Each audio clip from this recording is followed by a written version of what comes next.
World-class infrastructure. Eco-friendly campus. Broad array of academics. KL, deemed to be university.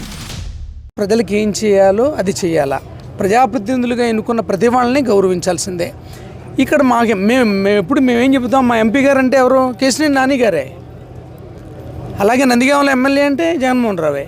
కాబట్టి MP గారికి సంబంధించిన పనులు ఏ చేసినా, ఎక్కడిస్తున్నా, నేను అడిగినా వారిచ్చినా మా మధ్య ఒక సహృద్భావ వాతావరణం ఉంది. మీకు పలానా చేస్తున్నాం, లేకపోతే మాకు ఇది కావాలి సార్, ప్రజలకి చేద్దాం, మంచి చేద్దామనే ఉద్దేశంతో వచ్చాం. స్వచ్ఛ రాజకీయాలని ఆయన అన్నారు కదా, దానికి నేను మీకు ప్రత్యక్ష ఉదాహరణ చూపెడుతున్నాను. నేను ఖచ్చితంగా మీరు కూడా మంచి మంచి ప్రశ్నలు వేయాలని నేను మనస్ఫూర్తిగా కోరుకుంటున్నా.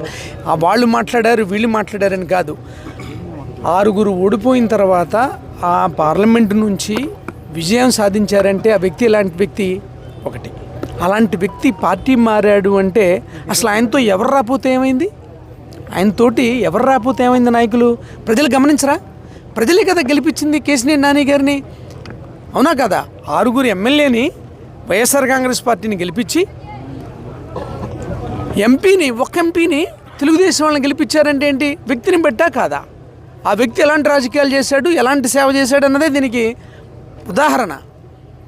ఇలాంటి వ్యక్తి వస్తే ఎవరు రాకపోతే ఏంటి? అసలు మా పార్టీలోకి ఎవరు రావక్కర్లే. ఎందుకని? ప్రజలు, వ్యక్తులు ఎవరైతే సేవ చేస్తారో వాళ్ళతోటే ఉంటారు, వాళ్ళతోటే ప్రయాణం చేస్తారు ఖచ్చితంగా. చాలు అసలు కేశినేని నాని గారు మాకు రావడం అనేదే మొరల్గా మాకు విజయం. మళ్ళా ఎన్టీఆర్ జిల్లా ఇదే రిజల్ట్ ఇస్తుంది. దానికి పెద్ద ఉదాహరణ కేశినేని నాని గారు రావడం మాకు మొరల్గా చాలా బలం. ఏం సింపుల్.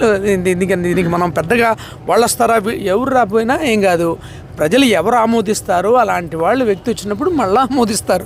వెరీ సింపుల్ ఆన్సర్ కదా ఇది, అవునా కదా? Thank you. మరిన్ని వీడియోస్ కోసం ఛానల్ ని సబ్స్క్రైబ్ చేయండి, లేటెస్ట్ అప్డేట్స్ కోసం వాట్సాప్ ఛానల్ ని ఫాలో చేయండి, అండ్ లింక్ డిస్క్రిప్షన్ లో ఉంది.